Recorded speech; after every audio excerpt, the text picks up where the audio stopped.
برضه حصل لي مشكله مع حد ما ينفعش اغلط معاه. تخيل رحت رايح لمين؟ رئيس قسم القلب، دكتور عبد الرحيم، اشهر دكتور فيك يا محافظه. ودخلت للدكتور: ازيك يا دكتور عامل ايه؟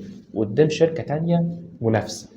ولقيت الولد من مندوب الشركه بيقول له: يا دكتور عازمينك الشهر الجاي على كارديو اليكس، وحاجزين لحضرتك في الفندق الفلاني.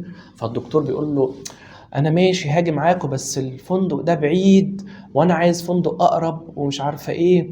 الكلمتين دول: لا انا جاي معاك بس حاول تشوف لي موضوع الفندق ده. فانا قبلها قبل ما ادخل لقيت مديري باعت: شباب احنا موجودين في كارديو اليكس السنه دي والفندق بتاعنا كذا، كل واحد يبعت لي هيعزم مين. قلت بس فرصتك اللي جات لك يا واد يا عز. عامل ايه يا دكتور عبد الرحيم حبيبي؟ ولا كأنه اعرفه، ده اول مره ازوره.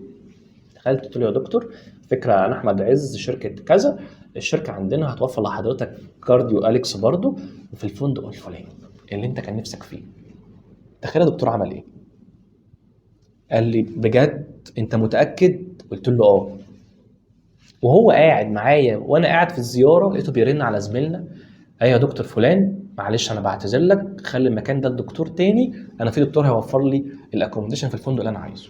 طالع بقى انا فرحان مبسوط ايه، انا خارب الدنيا. رئيس القسم، اشهر دكتور فيك يا محافظه، بقى معايا. كلم مديري: ازيك يا دكتور عامل ايه؟ ازيك يا احمد؟ دكتور انا عزمت دكتور فلان الفلاني على مؤتمر كارديو اليكس، وعلى فكره ده حصل موقف كذا وكذا وكذا وخدت المكان من شركه فلانيه. تخيل الرد كان عباره عن ايه؟ مديري بيقول لي: مين قال لك تعزم عليه حد؟ انت اصلا ما كانش ليك مكان. طن طن طن، دش ساقع.